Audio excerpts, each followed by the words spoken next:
Welcome to Mind Games TV, episode 5. So, in this episode, I wanted to answer a question that I saw on Summoner School Reddit forum, and the poster was a person by the name of I Hat Vain is Life, and he asked 3 really good questions, and I think at least one of them I have a great answer to because it's about mentality. So I just wanted to take the opportunity to talk about that here. So the question was stated as thus: recently, I've been going on tilt whenever I play an early game champion such as Caitlyn and lose lane. I think the game is over because I'm supposed to win early game. Also, I can't deal with losing lane to a weaker AD carry.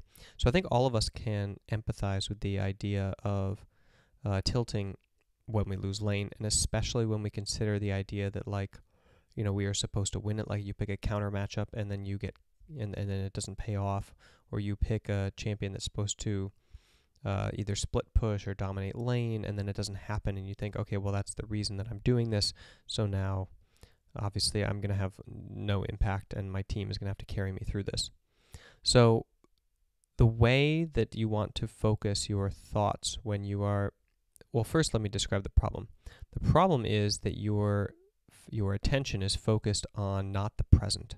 So it's focused on the past or the future. It's focused on your expectations and kind of how they were violated, and then your expectations of how this game then is going to play out from then on. So what you want to do is try to break your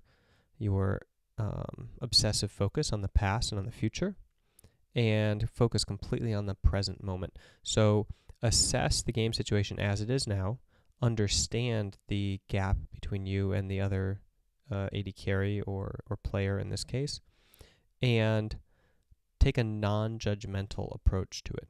Try to assess it as just fact. Like, this is just it is right now. I still have the same goal to win this game. This is the state of the game at the moment. Everything in the past doesn't exist anymore. Everything in the future does not exist yet. So present is really the only moment that is here. And so focus your attention completely on that moment as much as you can, and you'll notice that the way that you ignore things like the past and the future is by focusing really hard on something else.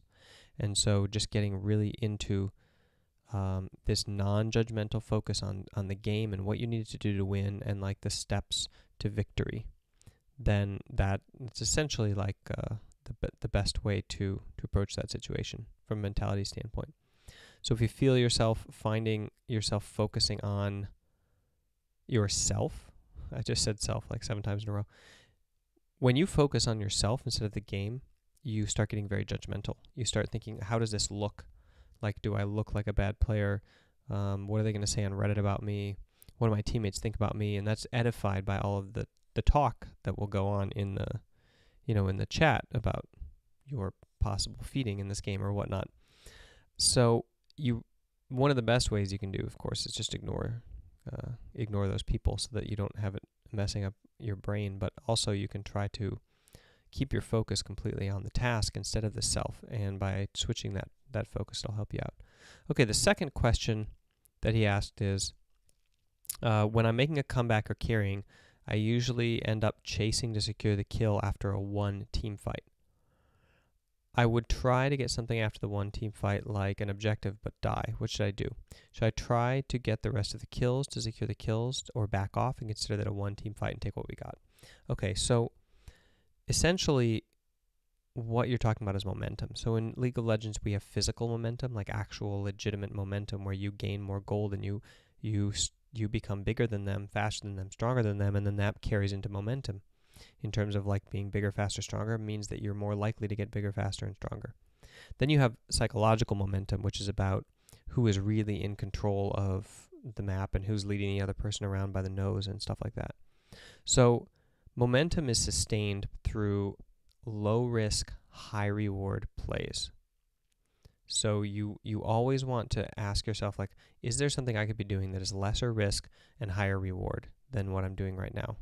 So I can't say, like, is it better to chase a kill or better to take an objective, because it depends on every situation. But it's pretty easy to see when you mess up, and then you can reassess yourself and say, like, so in this situation, that was actually moderate risk. Why was it moderate risk instead of low risk? And why didn't I see that it was a moderate risk or a high risk play?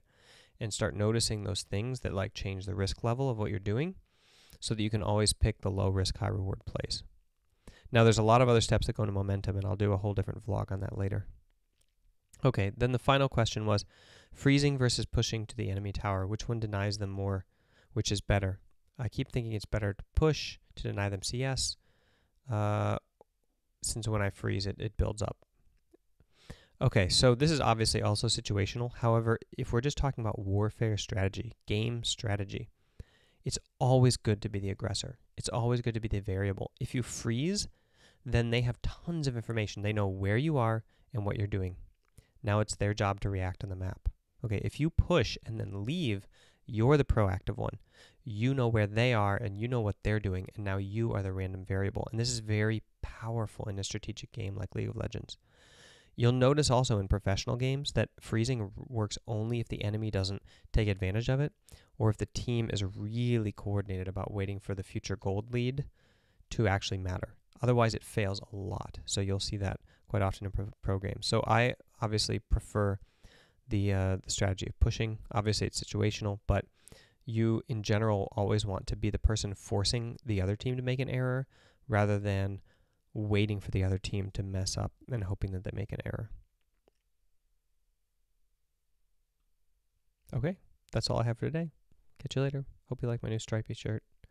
I actually wear it a lot. You might notice it in future vlogs, but I just broke it out because it's finally getting cold enough here that I actually need to wear sweaters. So this will probably be the first time you see it.